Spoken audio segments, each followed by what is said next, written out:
Chali Bazaya Sada Manipur Tampaki Mapam Kya the Hanjina Ahumlak Ichao Ahumlak Bishnupur Kakching Imphal West Mapam Sing the Pamus in the coin Chatuni Yang Silubada Ngayokpa Amadi Low Balofam Kya Isingna Tumjinduna Layramba Tengnari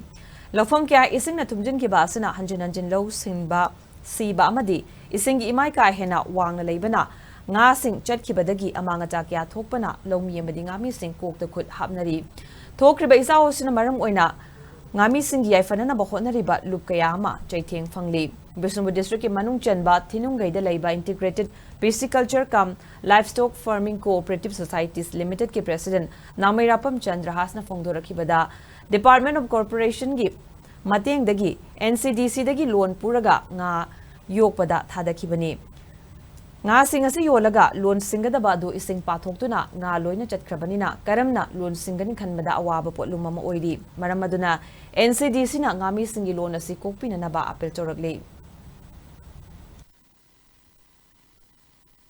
NCDC di pasap tanajarak padu akhoi nga farm sida thadajabani thajabasida ising isauna agakpa phangna 1 2 3 times saugibna ising pathokidra nga ambata leitre masi mari lenaba authority na sigumba policy kari doraga kamai toraga awana tarba Ngamee Shing gi kari development paikhat pigadagi haibadu khanabiraga masi tawbiyo haina haijari Bishnupur District Manung Chanba Moirangda Laiba the Moirang Part Ward Educated Unemployed Pisciculture Cooperative Society Limited Chingnung Soi Kaifa Road ki Secretary A Mangishona Fongdorakibada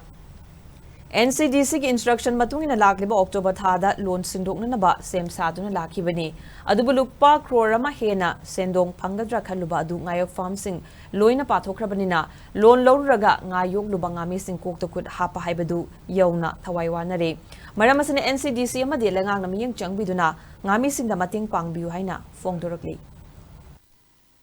National NCDC Department of Cooperation akoi sponsor taraga koi hantaki loan thadakiba loan ki senpham round about koi 21 lakhs asi singbagi matam October gi date 5 bagi manung singo haibagi akoi target amakak lakpa ga iroina na koina masi singdongna na bagi yang kana honoring sara asida maru eba ansi meter tara rong ki changda koi sing fugai gi dana ayamba nga gi saruk se maximum 80% 90% bagi chang nga se loan thokre ba se koina yang kana kanna hona bane dubu koi masi out of control da legiban maram oraga koi hantak lawriba loan asa koi singbagi upai leitre adon mari lenaba government na amadi masigi mari lenaba department na miyong tang changbiraga awana taraba adagi mang takraba singasigi recruit tawina da koi amuka hanna media gi thongda hajari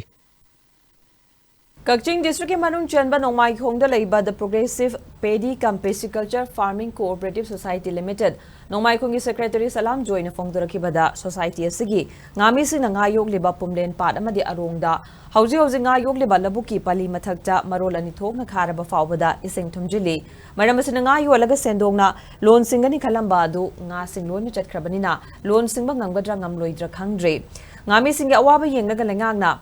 Tabak paikhat haningbagi apamba fongdorakli